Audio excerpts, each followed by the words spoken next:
Yes, sir. Can we all please stand for the pledge? Pledge allegiance to the flag of the United States of America and to the republic for which it stands, one nation, under God, indivisible, with liberty and justice for all.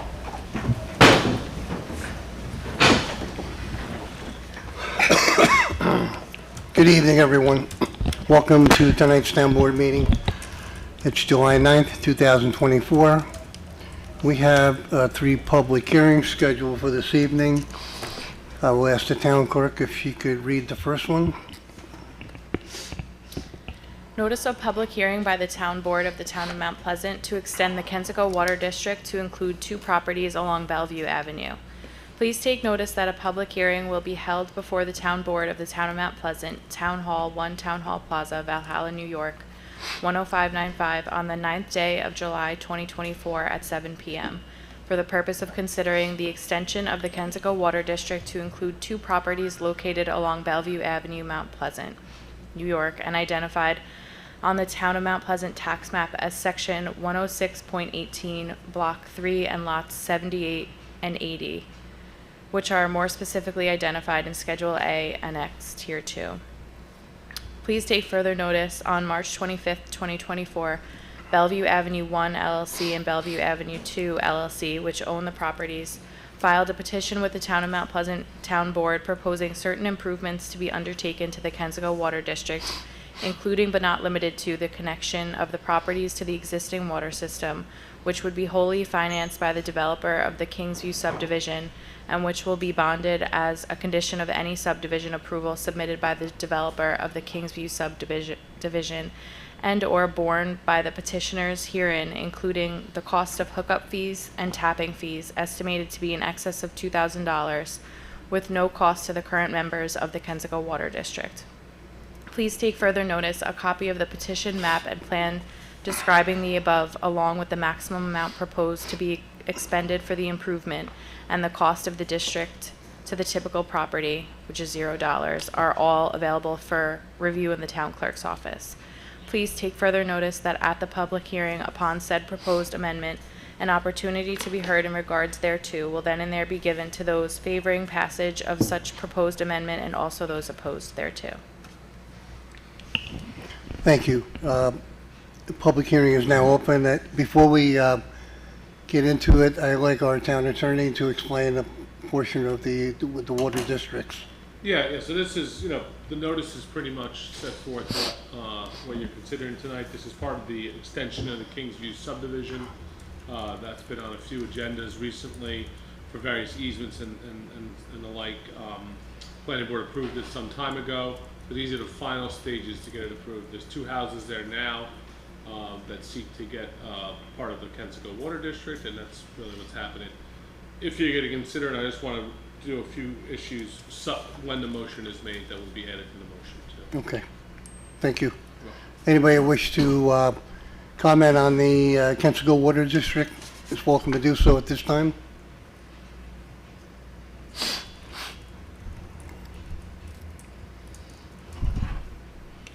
Any questions from the board? No, thank you. Be Yeah, there we've no- gone over this quite a bit. Being there no speakers, I'll entertain a motion to close this public hearing. So moved. Motion by Lori, Second. second by Tom. All in favor? Aye. Any opposed? Motion carries. Next item is public hearing to amend town code regards to explosives, ammunition. I'll ask Emily if she'll read that notice.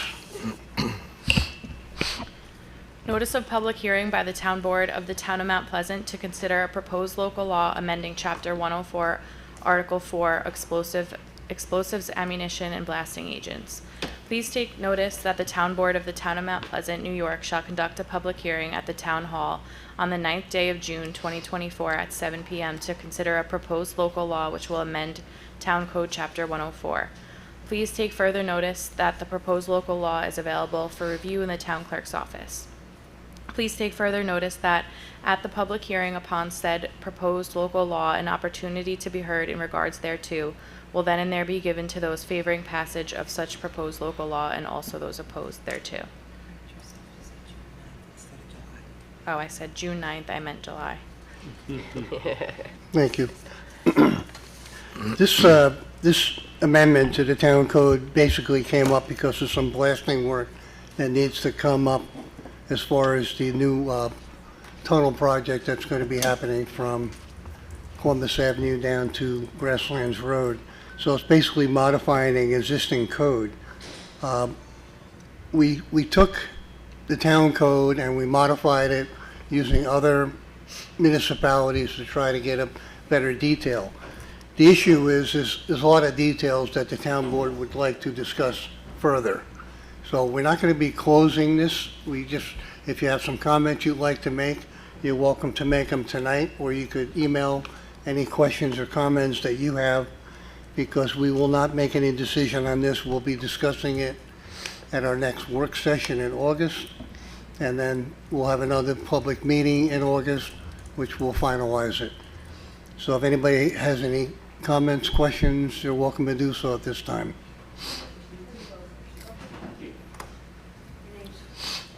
Ira Promisel. How are you? How's it going? We know your wife better. Yeah. Famous here.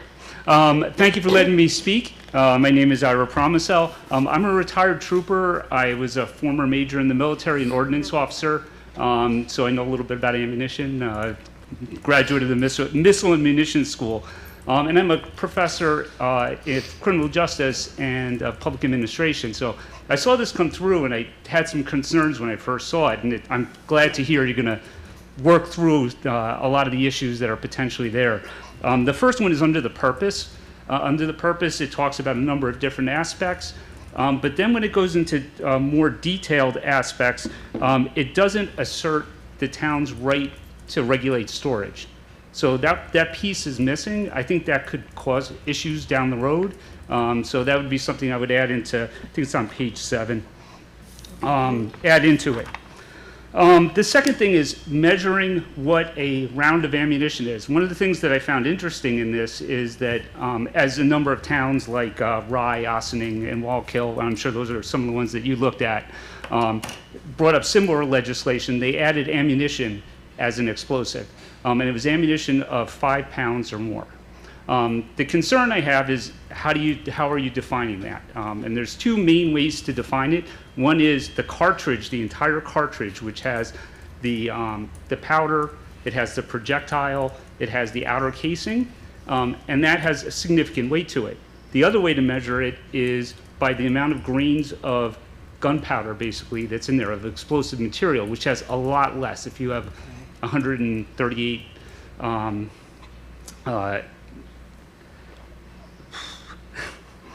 138, I can't think of the term now, just losing my head.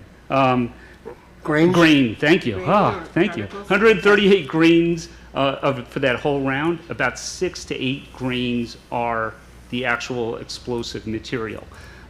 So if you're going to regulate it and you're regulating that ammunition as an explosive, which it sounds like that's the intent of the board, then it should be for that explosive material that could be pulled out of that versus the other extraneous material. But in either case, it should be defined exactly what it is. So can you tell me that if we're saying I'm looking at something about 5 pounds here. Right. So in essence, what you're saying is the cartridge outweighs the explosive material. Significantly. Okay. So you'd have, and it's real rough, if you have a 9mm round, and you have, it probably 5 pounds would be somewhere around 400 rounds-ish, something in that neighborhood. If you have the powder, that's probably closer to several thousand rounds. Oh, okay. So that's where the difference comes in. Yes. And again, you're regulating it differently because in some of the other areas that are talked about, there is an inspection aspect, et cetera, that really sounds like are going more to the blasting side of it. But in the way that things are written, it looks like it applies to this as well. So defining exactly and having that clarity and having a reason behind it. And I noticed in the other areas that made similar laws, they had used that same 5 pound definition and that same somewhat nebulous way. If you look at some other things out of state and some national stuff, they do it by by different measures. My understanding was the 5 pounds was referencing gunpowder. And gunpowder basically comes in an 8-pound container. So that's something we have to clarify. This is why Yeah. we're talking about this. So Yeah. that was the focus of this. But whatever points that you have, I appreciate. If you could email those to us, I will email everything to you, absolutely. I would appreciate that, because we will, to all of us, I used to hunt and reload and everything else, so I have a little bit different understanding than others may have, but I would love for everybody to have a better understanding of this law before we move forward. And I'm definitely happy to work with you, and also if you have any questions or work with the PD, I have no problems having conversations with them as well. I appreciate that. The next area that I have some concerns on are blanks. So obviously, blanks should be regulated under this and should be specified in there. There is no projectile in the blank, but if you're going to be regulating the gunpowder, and it does have the gunpowder, it goes bang. Usually has a smaller load, less gunpowder, but there is still some gunpowder in there. One of the other pieces that I think needs some clarity is the use versus storage of the material. So once this is used, so if I want to go out, I now have my X amount of ammunition, I'm over the limit, so I'm being regulated. I go out and I shoot, and now I'm under the limit, or I'm still over the limit. I have to then explain what I'm doing. Under the current provisions, it looks like you have to treat this as a blast and do all the elements of that provision. I'm not sure if that's, again, what's intended in the law, or if there's some other aspect, and a clearer way to do that. The next area that I did want to look at is the insurance requirement. I don't think, and I did a quick look, I couldn't find something that would allow somebody that's just storing ammunition for ammunition purposes, they would be able to comply with the insurance requirement in here. I'm not sure how that would work. A big part of why I'm talking today is I feel really bad for the cops because they're the ones that have to enforce this. So when you have nebulous regulations, it's hard for them to go out and actually enforce it. And so the clarity on having a bright line really helps them with being able to say, okay, this is what we can do, this is what we can't do. Right. And so if somebody's trying to comply with the insurance requirement but they can't, then it really puts you in a box. A lot of the discussions that we've had in regards to this is for public safety. Also for your fire departments Yeah. and police going into a home that may contain these types of things. It's so that they know what they could be up against. Absolutely. The exception section, I'm glad there's an exception section there. If, depending on how you end up writing the regulation, you may want to add some specific language to exceptions. So if you have a group that's doing honor guard, American Legion, somebody like that does honor guards, and they have a storage of ammunition, there may need to be or should be some sort of exception for organizations like that. There's other ones in there. You have police, you have military and stuff like that. But there may be other elements that might be in there. And a clear process so it doesn't look like it's arbitrary and capricious for how the exceptions are put in. Okay. And then the last area was the inspection piece. This is obviously meant for explosives, et cetera, and you want to be able to inspect that area and that wherever it's stored during the time frame that you need to. The way this is written, again, that would also stand for someone who just has their personal cache of ammunition. And so when it says a building inspector, a police officer, et cetera, can enter it at any time, I think there could be some challenges on that Fourth Amendment wise and Second Amendment wise. So I would just take a look at that and make sure that the case law is supporting that type of inspection. Yeah, we want to walk softly on this in regards to the Second Amendment. There are rights that people have. Like I said, it's more of a public safety thing, and the focus has been for blasting. Yep. Because we haven't had anything really updated in a long time. So this is, so, we don't want to go overboard on this either. So that's what we need to detail better.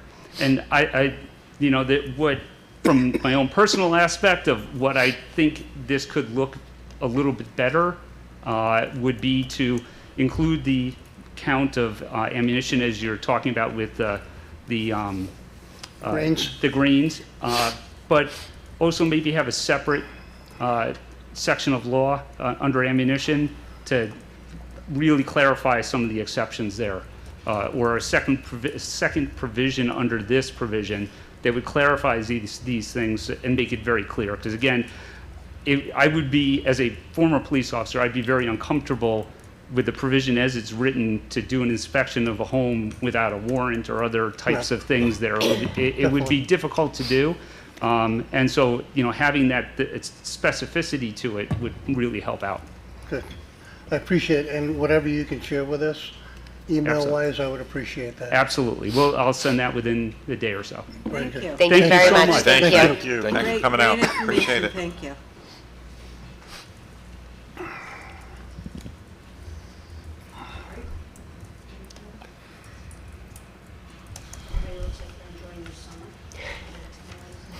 In here we are, anyway, it's cooler. Thank you.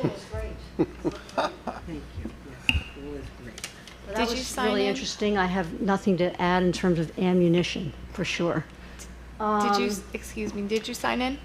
Yes, I did. Okay. Nancy Rogers, Thank you. 816 Sleepy Hollow Road.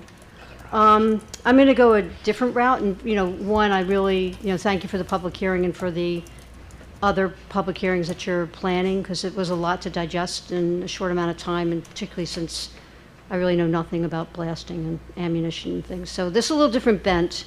And just a few things that caught my eye as I read through it a couple of times, recently. One, there's a significant amount of language, if not all of it, it's about protecting the public safety, which obviously makes sense, and to prevent any damage to property, mostly focused on structures. There's really no reference to protecting the environmental assets that may be affected by blasting, and I'm kind of focused on that. I'm sure it could apply to any one of those three topics. And I'd like to see that, potential destruction incorporated somehow. Steep slopes come to mind, because that's, a house of cards in some cases. Waterways, wetlands, protected species, kind of, things that are in the code already, or obviously, incorporated in the comprehensive plan. That may be a simple way to do it, but I think it should be incorporated because we're talking about blasting, right? You don't really know the consequences of that, I don't think, unless you're an Army engineer, of course.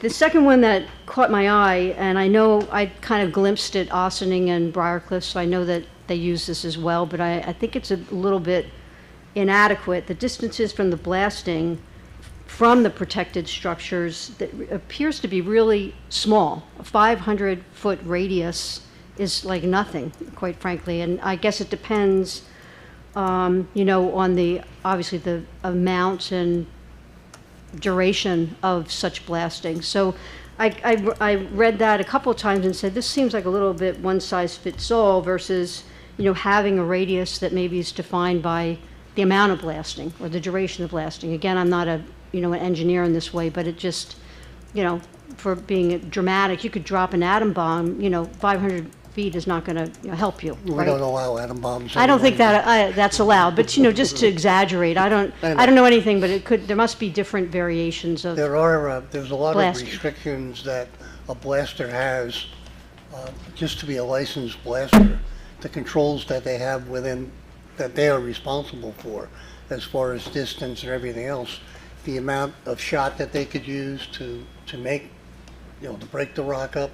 There's a lot of limitations on it. It's not all detailed in there. Right. But there are requirements that they have to uphold when they're doing their blasting work, so. And I got that hint when they said they were going to provide the specifications as they did it. But so again, layman, I was thinking, maybe there's some kind of sliding scale that could be a little bit more clear for laymen to say, maybe it's just language like that, referencing the application that they put in. I don't know. Number three, it obviously seems like the developer's in the driver's seat for the blasting recommendation, which I understand obviously needs to start with the person, proposing. But also that the building inspector has a huge amount of responsibility, right? There's a lot that we're putting on the building inspector. Authority and also discretion. I think Ira mentioned, approvals and exceptions. And so that caught my eye, just sort of, kind of training and, what's in the background there to help inform those approvals and exceptions. And maybe the thing that you mentioned would be a really good clarification. Just to his defense. No, I wasn't criticizing him. I'm just saying No, it's a no, lot. I mean, he brought this up to us because of the upcoming blasting. He wanted to make sure that there was the required restraints and controls for the future blasting, because he bet. did not feel that it was adequate before. So I got to give him credit for at least looking at that and saying, Definitely. we have to modify this. So, Yeah, and he's really taking on quite a bit. Yeah. And I looked at the old one, and it obviously was back, from whenever, so I applaud you for Way back. updating it, because it was like, yikes, we're talking about lorries, we're in trouble. So I, again, just said again from a layman's, but maybe there's an independent assessment that could be considered with the proposed plans that would help, support the building inspectors, insight as well as the town boards, because there's obviously some indemnification issues, which I only looked at briefly, but I would like a little more time to look at that because it's a huge responsibility. And finally, kind of following up on that point, we know that builders want to build, right? And we want them to do that in a sustainable and, proper way. I've been part of actually two kind of really audacious actions by developers just to, blast or dig, with really no regard for the structures around them because the fines are minimal, et cetera. And so I think there should be some kind of, basis for the application, and I'm going to say denied. I know it can't be that simple, but if it's sort of doesn't pass a common sense test, and that's not a code, I understand, but if it really doesn't pass a common sense test, that we're just trying to beat something into submission for the sake of that, perhaps that would show up in the proposal and the round, the specs. But I think some really caution should be that, because I really have seen some crazy things. I think we all have, just saying, how did that ever happen? And that's just some preliminary comments, so I appreciate it being open for some other comments and review. And No, thank you. I'll study up a little bit more. there are a lot of requirements for sensors to be put all around I the saw- site. That's required to make sure they don't go over a certain level. There's sound, there's Saw that. vibration, all these different things. It's quite a bit required to blast anything today. That's why the radius sort of struck me as short, and then it looked like any recourse that wanted to be taken, I'm not sure if I'm interpreting this correctly for another time, is that if you're outside of that radius and incur damage, that, you can prove, let's say, I'm using that loosely, but prove that was a result of the blasting, your only recourse is the developer. Because within the code it says 150 feet, or, 150-foot radius, which is pretty small. 150 foot or 500. 500. 500, You said excuse me, 500, 150 yeah. yards, excuse Thank me. you. I was like, this seems really small, 150 yards is not a lot, Right. And I couldn't tell whether that was from each of the blasting, divots or whatever they are, and so I felt that should maybe be a little bit more carefully looked at. We could look at that. Thanks so much. Thank you. Thank you. Thank you.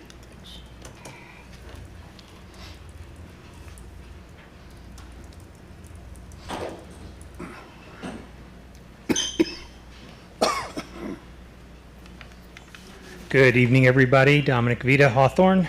All of my comments were pretty much taken by the last speaker. Thank you very much. That was terrific. And the speaker before. I just generally wanted to understand, and I'm sorry I missed the first few minutes to miss your comments, Supervisor Fulgenzi, but I'm curious why this new change is coming about in the blasting. What's prompting that, or what's promulgating that? What is it that's sort of come to your attention that has caused you and the board to say we need to change this code and we need to do it now and it needs to be done in this way? I have the same comment for the crane one too. What is it that has happened or is happening or is planned to happen that has brought this about at this time? And why doesn't the existing code cover this adequately as it stands now? And why the need for the change? So, thank you. Thank you. On both of them, they come to our attention because of on the crane, there was a recent incident that you're very well aware of at the Amazon project that restricted some of the things that we should have had control over. That's why that came up. This is why we're modifying the crane code. With the blasting, we have blasting coming up for the water project. So building inspector looking at it said, it's an old code, it needs to be updated. There's a lot of things that changed. It's probably 30 years old for all I know. I don't remember the date, but I think it goes way back, the code. So it needed modifications to be up to today's standards. And that's why we're addressing both of the codes, because of recent incidents and upcoming projects. And I don't know if you were here or not, we're not closing the public hearing tonight. We're going to keep it open. We're going to discuss further at our next work session and then reopen it in August. Perfect. Thank you. You're welcome. Yeah, there's a few things that we all had little questions on. Right. So we want to kick it around a little bit further before we make any final decisions.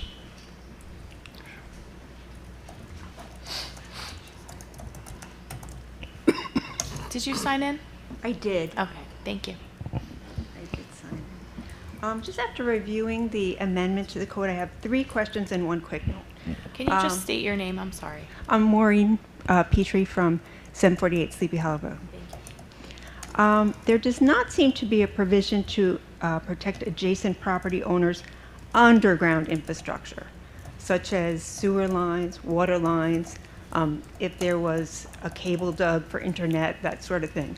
So if you could look at underground infrastructure and protecting it, because if vibrations hit, my water line or whatever, I would like to be protected. Well, when the, you brought up a good point, because when the Pepsi was modifying and adding on to their building, they had to locate all the lines, water, electric, sewer, everything had to be identified, and they had to be monitored. Like I said before, the sensors had to be put in to make sure that excessive vibration was not happening around, like especially a water main or a sewer main, because it could create a problem. So these things are addressed. In this code, because I just didn't notice it, I did a search for water mains, sewer mains, and things like that, and I didn't see it. That's why So that's why I'm bringing it up, so to have a look at that, it's just a suggestion. And how is the blasting site measured? Or in other words, lots of times, let's say if you have to send out a notification of a change on your property, it's from the edge of your property line, how many hundreds of feet around, and it doesn't seem to me to be really clear about what the distances are in terms of, if your property is damaged, what is the distance from the blasting site, to kind of calculate that, so that's clear. And the other thing is, what is the procedure for an adjacent property owner to follow should damage occur? I didn't see that in the code, but perhaps that's in a different area, but it would be good to know, how you would follow up for that. And just a quick note, on page 18, under O, 140-7, inspection, revocation, and appeal, references the town of Greenberg. Yeah, we know Yeah. that. Yes, we saw you that. saw that, okay. We saw that, thank you. All right. That was part of the research being done, looking at other municipalities. Thank you.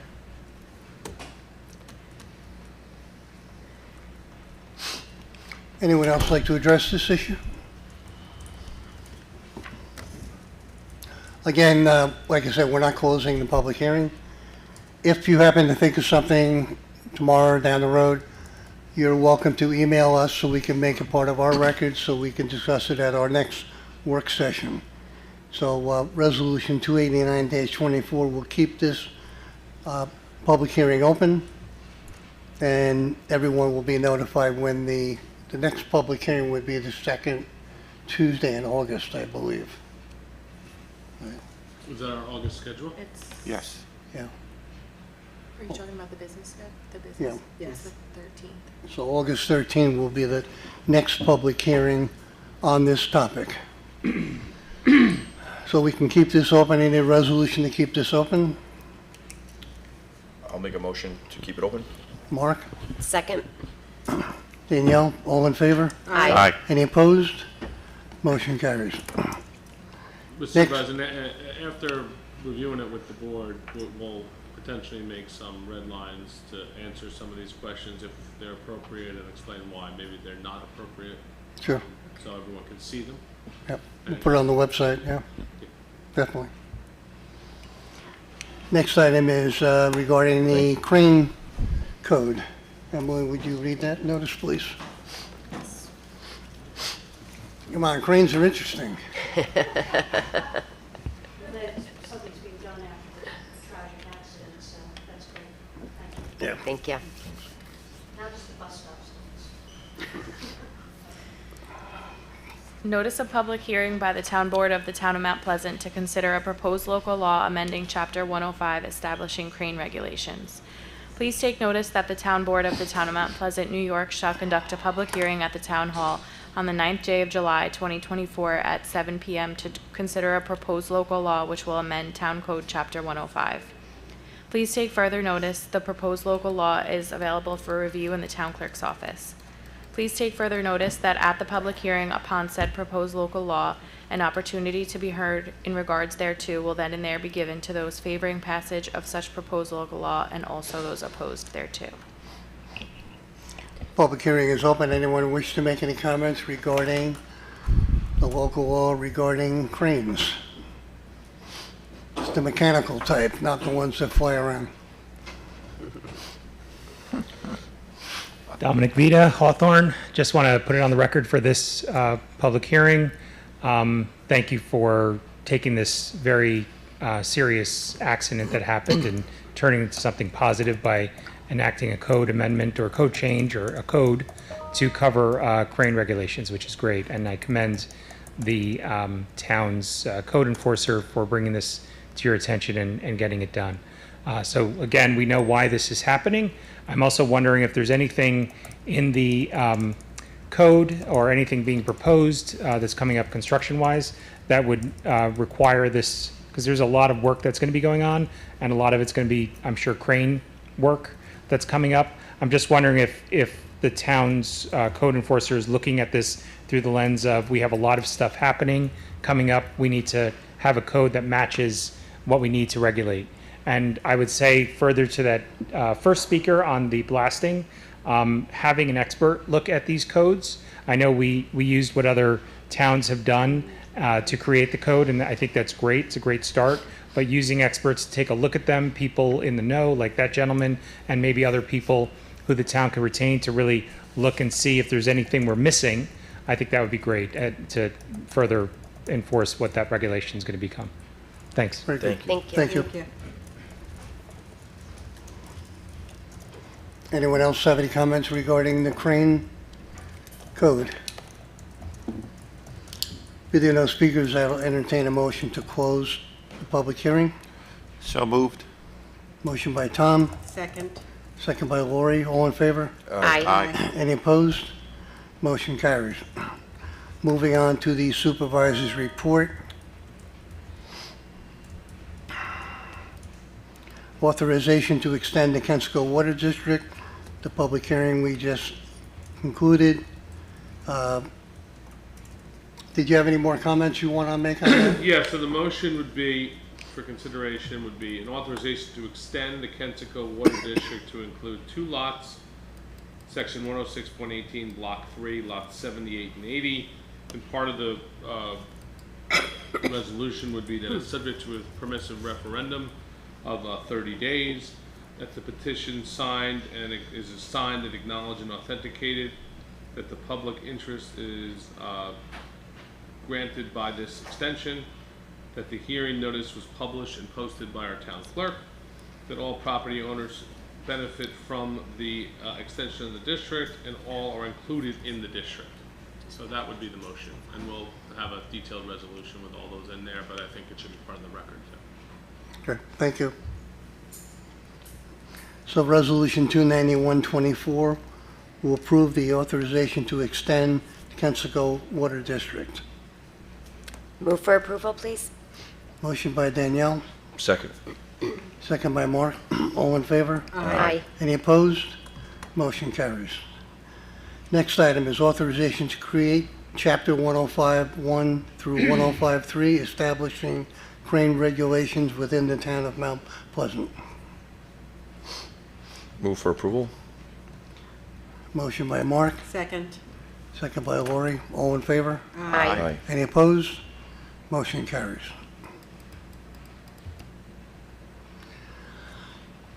Next item is call for a public hearing to amend Chapter 60 for filming.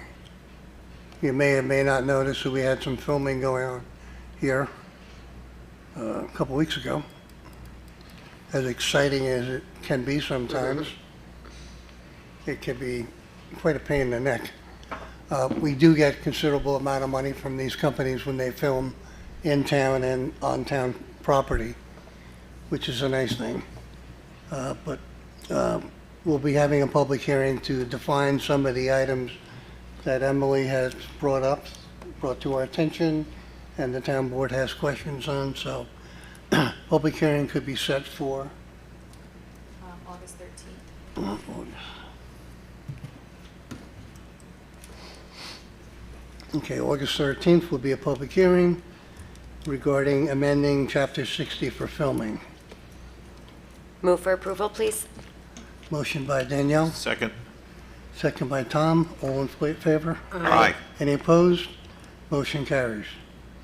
Next item, another annoying thing sometimes, is call for a public hearing to amend 1 through 53 peddling and soliciting. As much as I would like to totally eliminate both, that's very difficult to do. So we will be discussing that. I guess August 13th will be public hearing on that. We're going to make some modifications to it. Excuse me. To try to make it a little less annoying. And some of the people, or characters, I should say, that go around, we want to eliminate. So Resolution 294-24 will set the public hearing for August 13th for peddling and soliciting. Move for approval, please. Motion by Lori. Second. That's you. I got Mark. I did Mark. Mark, that I one. beat you. All in favor? Aye. Any opposed? Motion carries. Next item, purchase order 135-2404, programming to correct 2 parcels tax history. Let's see.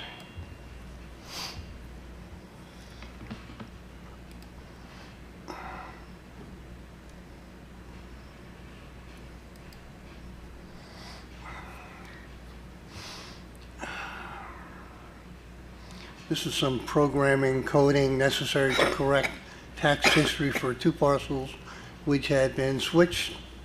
One invoice is for $240 per hour, total of $960. The vendor is Cattails, I'm sorry. Cattails. Cattails. That sounds more interesting. That sounded good. Total cost for these changes is $960. Move for approval, please. Motion by Danielle, Second? second by Mark. All in favor? Aye. Any opposed? Motion carries. Next item has to do with the streetscape project, which we are very much anticipating getting started on Elwood Avenue in Hawthorne. The contractor is Peter Landy. Elwood Avenue streetscape to include sidewalks, lighting, decorative improvements, work to be completed by Peter Landy. This proposal is based on the material and infrastructure bid awarded 2021, which runs to 2025. Total cost of these improvements is $1,333,560. Move for approval. This includes some grant money and town funding. And this will be subject to a final contract that we'll prepare this week. It'll be finalized and given to the contractor. Right. Okay, thank you. I didn't mean to be so enthusiastic, but we've been looking forward to this for a long time. So I'd like to say move for approval, please. Motion by Lori, Second. second by Danielle. All in favor? Aye. Any opposed? Motion carries. I think it's been quite a few years, Lori, we've been Yep, trying to get this moving. can't wait, it'll be a beautiful addition. Yeah, definitely. Next item is purchase order 830-2411, professional engineering services for Old Farm Water. This is for the asbestos water main replacement project. This is the final phase of that original water main project in that part of the town. It was Usonia, it was another part of Old Farm, and this is the final area. Manganaro Consulting Engineers, total cost is $667,000. This was a bonded project that we bonded a number of years ago. Make a motion for approval, please. Motion by Tom, Second. second by Mark. All in favor? Aye. Any opposed? Motion carries. Authorization to approve a street closing permit for Myrtle Avenue from Main Street to Bradford Street. Megan Blanchard, authorization being requested to close Myrtle and Main Street to Bradford Street on August 11th, 2024, from 10 a.m. to 9 p.m. No rain date is being requested. I'll move for approval. Motion by Mark, Second. second by Danielle. All in favor? Aye.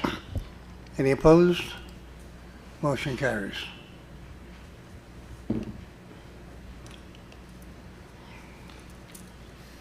Next item is authorization is sought to ratify and authorize signature of memorandum of agreement between the town of Mount Pleasant and the Police Benevolent Association, PBA.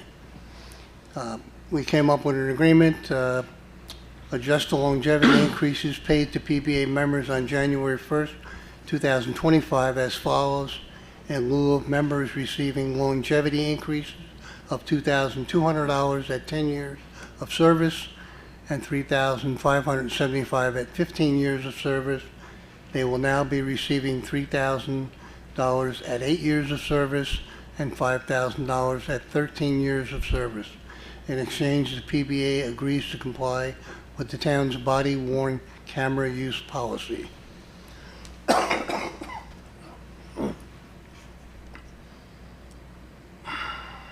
Move for approval. Motion by Mark, I'll second it.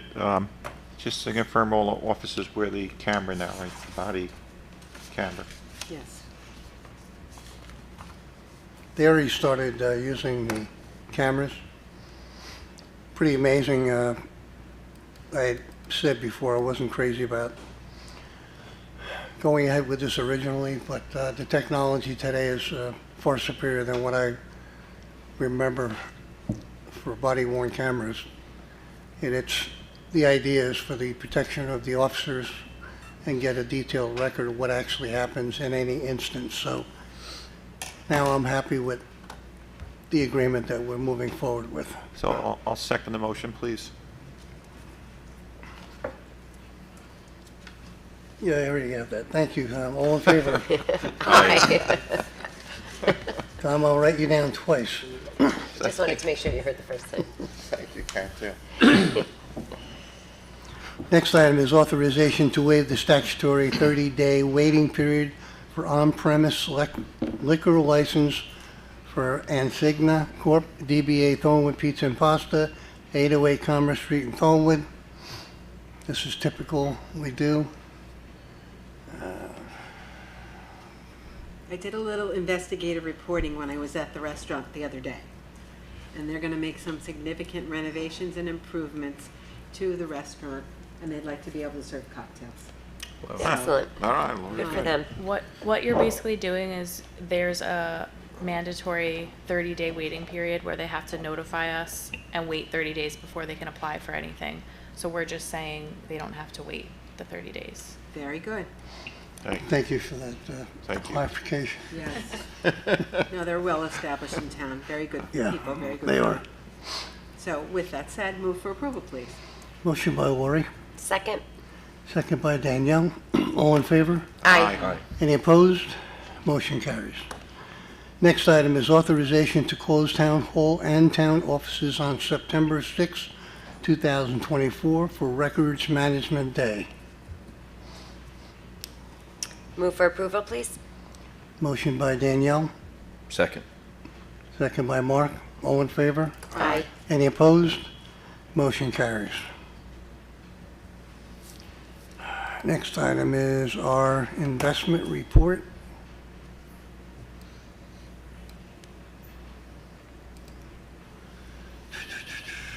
Town's current interest rate is 4.85%.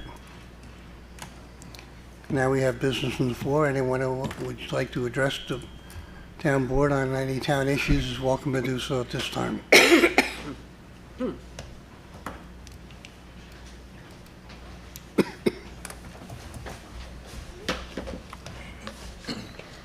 Good evening, everybody. Carlo Valente, Hawthorne. I have a question regarding what seems like an onslaught of battery energy storage systems that applications are coming through into the town. I know we have one behind the Hawthorne Reformed Church, and I feel like that one kind of slipped through the cracks, but There was public hearings on that. I know, slipped through my cracks. It's my fault. But we have, and I did some research because that came across our training at the Hawthorne Fire Department. But as you can see, since its inception, there's just been so many fires, and most recently at the Warwick School, upstate New York, they had an issue there with 2 units, a week to control that fire. I don't know if you guys know, but there is no way to extinguish these. These have to burn out. They off gases, CO, hydrogen, and a bunch of carcinogens. This is just in New York, but it's been all over the state and the world, all over the country and the world. Suffolk County had a fire, Orange County had a fire, Jefferson County had a fire. Most recently, May of this year, May 15th through the 31st, 17 days it took to extinguish a fire in Otay Mesa, California. That's just outside San Diego. The unit, those 6 units that's behind the Hawthorne Reformed Church, it's right behind the daycare, right across the street from WARC, right down the street from the Hawthorne and Broadway Fields, right next to the train station, right next to 2 parkways, right next to the Sawmill River, that marshland there, and obviously the residents. What's going to come to the board, I believe they're proposing, is down on 115 Wall Street near the Cliffs. Those are going to be by the Bronx River Parkway, the Bronx River itself, the train, the residential area back there, the daycare, and there's some old tennis courts there. I'm sure that could be turned into some sort of playground, and those businesses right there. Rosedale Nursery, they want to propose a mega pack. Again, we have the entire town. The Sawmill River's there, 9A is there, the Sawmill Parkway's there. It's a major thoroughfare. Basically, what's happening, and I think, and many counties and states nationwide, some in our area, have imposed moratoriums on these things. I don't think Hawthorne is the place that we're going to be peppered with these utilities. They're unsightly. The one behind the Hawthorne Reformed Church looks like a mini penitentiary. It's a black gate, square gate put in front of it. There's no bollards in front of it. I could just drive right through it, crash into them. That thing would just go up in 2 seconds.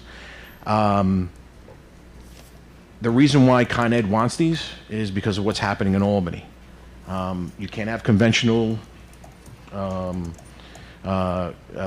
sources of energy, gas, oil, propane. They passed legislation 2026 on new residential homes, no conventional, sources of energy. Everything's got to be electric. 2029 for anything commercial. Everything's got to be electric. Now, It's not our fault that the grid is in the shape that it is and it can't handle it. It's not Hawthorne's fault that we have to make up the difference. You know, they closed down Indian Point, great source of electricity. You want to talk about something that's green? You know, they're like, oh, that's a radioactive center. That thing still has radioactive rods in there. It's, you know, the half-life on uranium, I don't know, 1 million years. That's going to be there forever, but we can't take advantage of it. I strongly suggest, and I'll be at the next zoning board meeting, I believe they're going to propose this for your deadline to get into the August meeting, your next work session, I think it's the 25th or something like that. I strongly suggest you guys put a moratorium down. None of this stuff comes to the fire departments for any kind of approval. The one down on 115 Wall Street, they did an online proposal. They had absolutely no idea what they were doing. Obviously, it's some sort of marketing company that's saying, oh, this is great, this is going to help anybody, it's going to help everybody. It's not. It's going to turn Hawthorne into, a mini utility, and that's not what Hawthorne's supposed to be. We have our residents to take care of. You guys have Con Ed bills. You see how much they cost. It's not our fault that Albany screwed up and we got to pay for the price. Harcum just flip-flopped. Was just reading that the Mayor Pax Somers one, he's against. It's jump on the bandwagon. He's a terrible person. That's just my own comment. I put that in there because I don't like him. I got a couple of points. I know that any future proposed battery storage facilities, they were going to go to the Hawthorne Fire Department to have a meeting with Hawthorne. Right. So I was in that meeting along with the chiefs, and our line was in that meeting. When we pose them questions, because I bring it to them, to our, my line officers and my chiefs, I bring them all the information. So when we pose them questions, how vulnerable are these? What are the pros and cons? It was all sunshine and rainbows. And then when we put them in a corner, I don't know if they didn't know an answer or they didn't want to know an answer, but they gave the wrong answer or they said, we'll get back to you on that. Carlo, can I ask, are the other Yeah. fire departments in town, Valhalla, Thornwood, Pleasantville, are they in tune to this also and the danger this could present? Well, I our spoke to my residents? chiefs at our last officers meeting, and when they have their Mount Pleasant Chiefs meeting, it does come up, but it comes up after the fact. Yes, this one at the Hawthorne Reformed Church, that came to us after the fact. After it was constructed? After it was already constructed, and the representative from that company that posed it gave us all the information, all the facts, all the dangers that's there, what we're supposed to do, and it's basically we're supposed to just sit back and just let it burn. I'll give you a worst case scenario. Let's just say there's a game going on at Hawthorne Reform Field, Hawthorne or Broadway Field, and that thing is burning. You can't get anybody out through that, through Broadway. It's gonna be closed down. You have the train that's there. You're gonna have. It just poses a threat. And then plus, why do we have to bear the responsibility of having these storage systems in Hawthorne? I don't know what Hawthorne Reformed Church is making from it.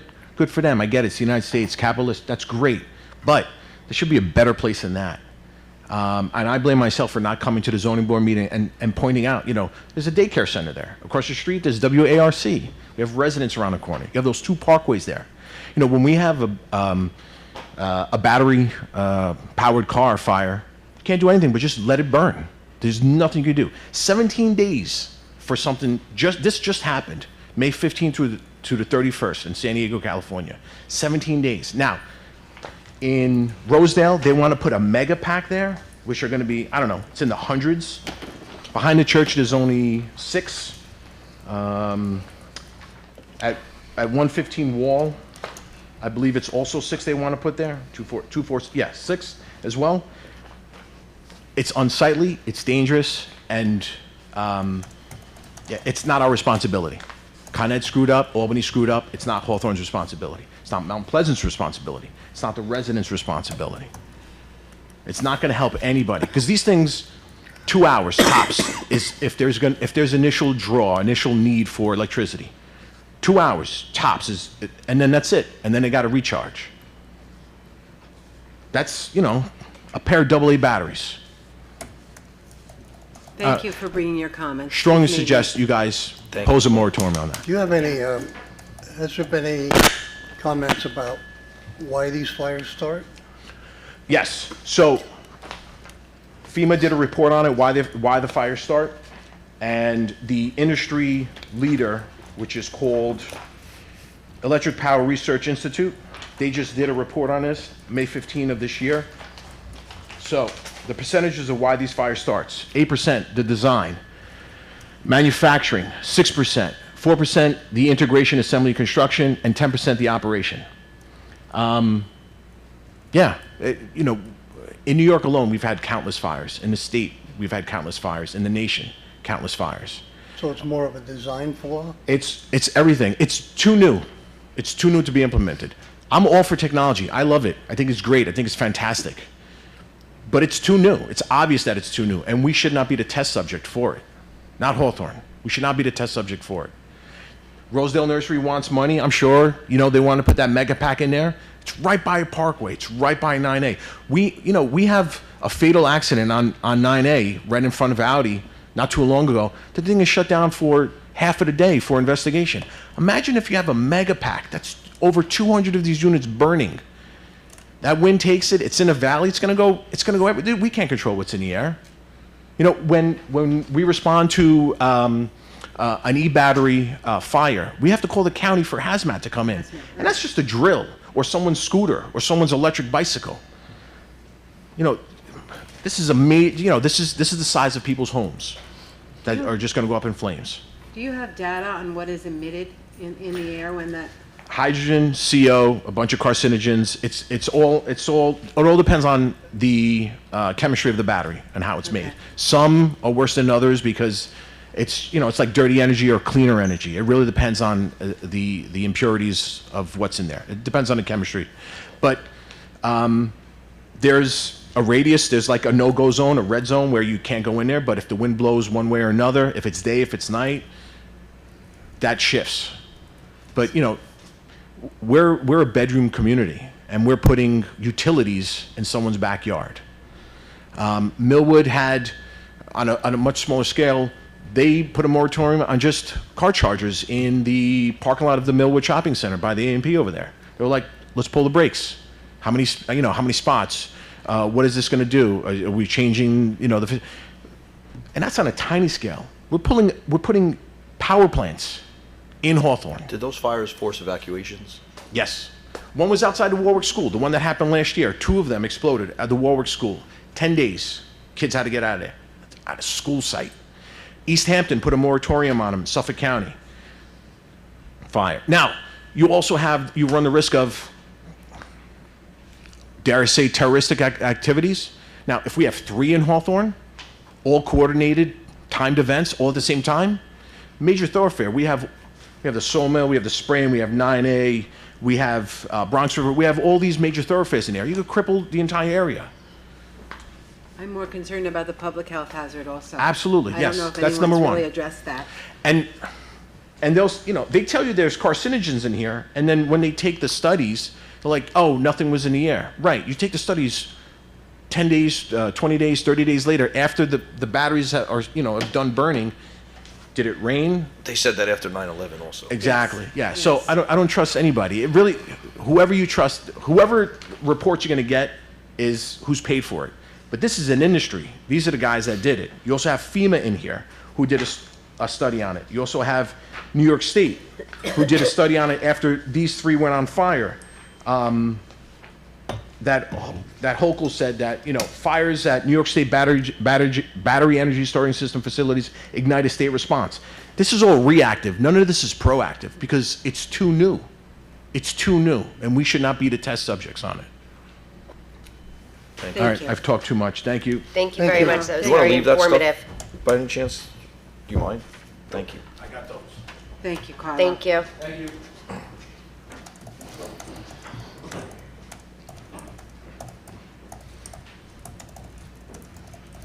Exciting night tonight. You have fires and cranes crashing, and it's like very exciting. Any good news? Well, this is the punchline of why I got up twice to mention what I mentioned during the public hearings.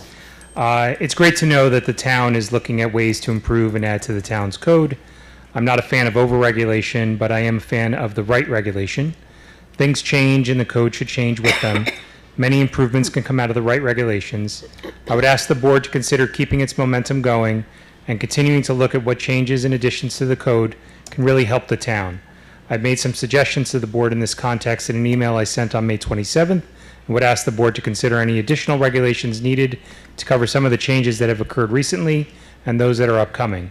And I think that kind of summarizes everything we've heard tonight about blasting cranes and these big battery packs, to give the board something to chew on in terms of looking at what regulations need to change, be updated, edited, and added so that we can help the town of Mount Pleasant become the better town that it's destined to be. Thank you. Thank you, Thank Dominic. you.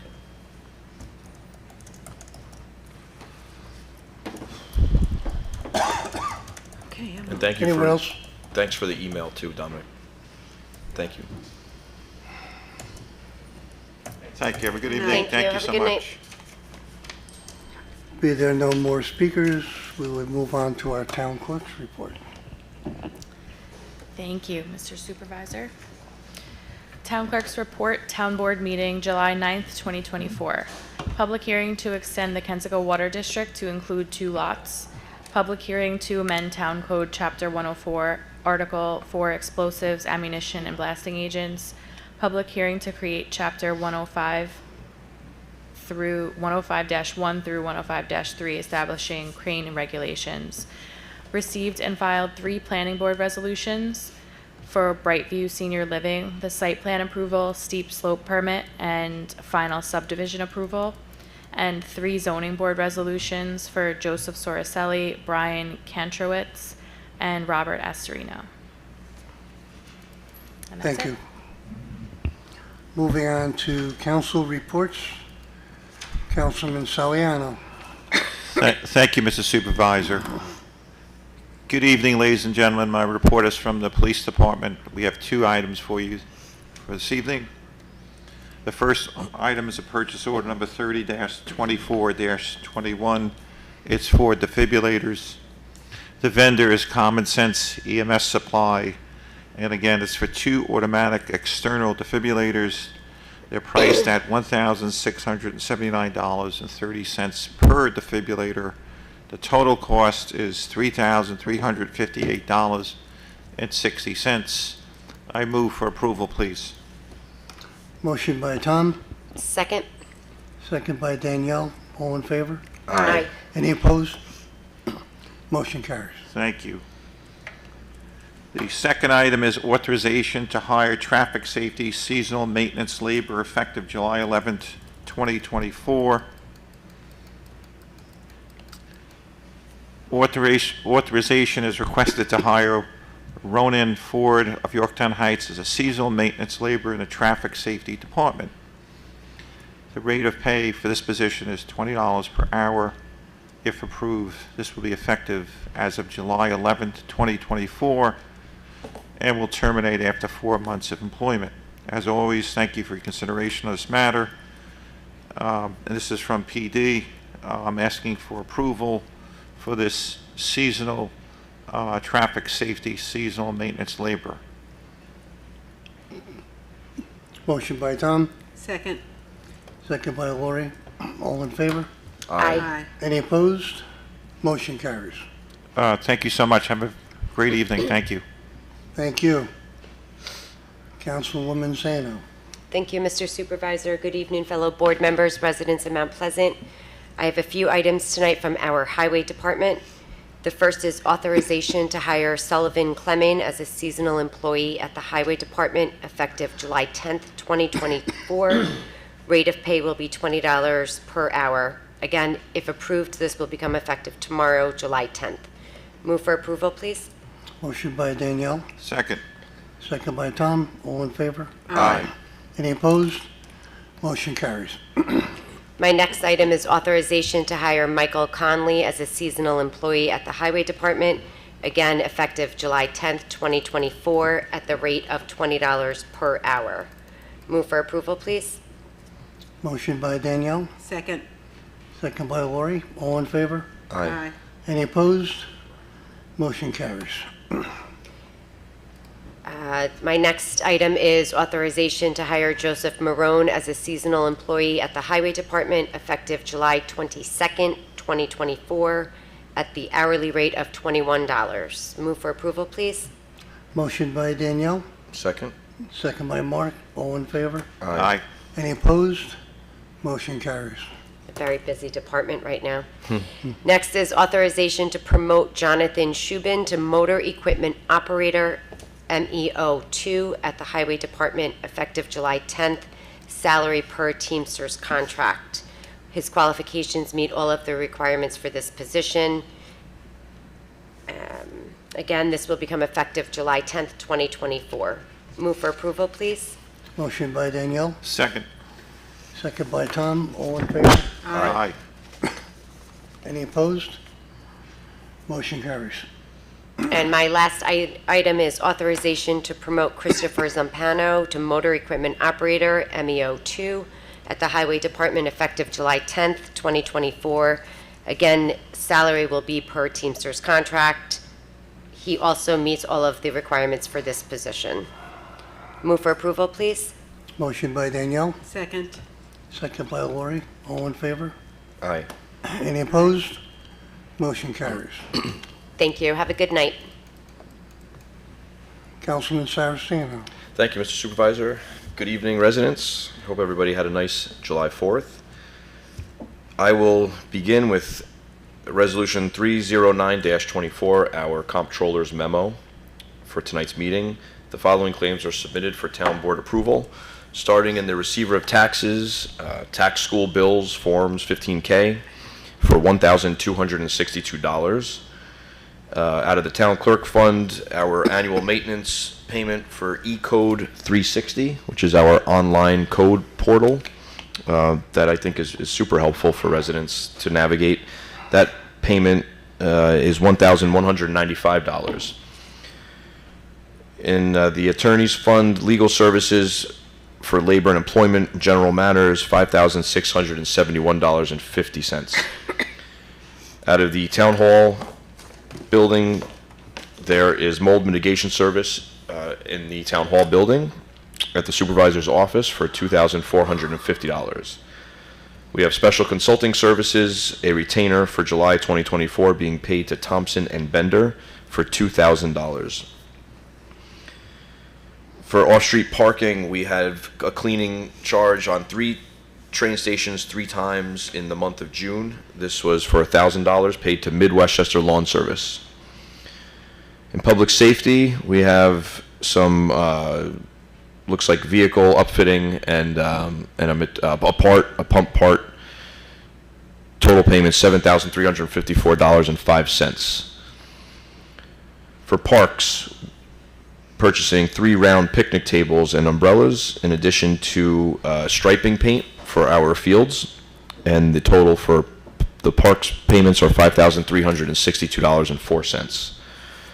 At the rec center, we have payments being made to Sunoco for looks like heating oil for various months throughout this year. Payments made for various months for 2024, totaling $35,005.11. For adult programs, pickleball, from May 23rd through June 20th, we have 35 participants. We're paying to GAGA Rentals. This is $2,772. For the pool, chemicals, chlorine, $4,537.21.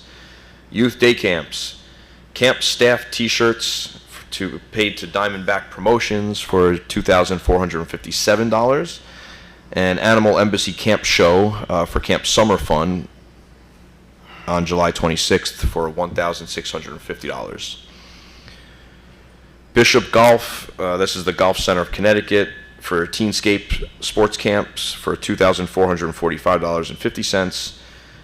And a payment for the trip to Applebee's for Teenscape Camp, $1,706.89. So for all of youth day camps, the total is $8,259.39. Bear in mind, campers pay tuition fees for the camps to offset these costs.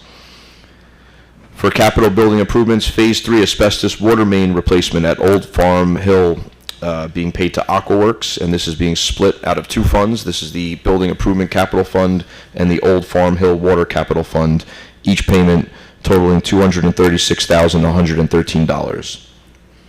For the Joint Water District Fund, rental payments for generators at the water towers for February, January, and March of 2024, or better said, January through March, totaling $6,346.25. Mechanical Water District Number 1 payments for certain chemicals here. This is $9,284.22.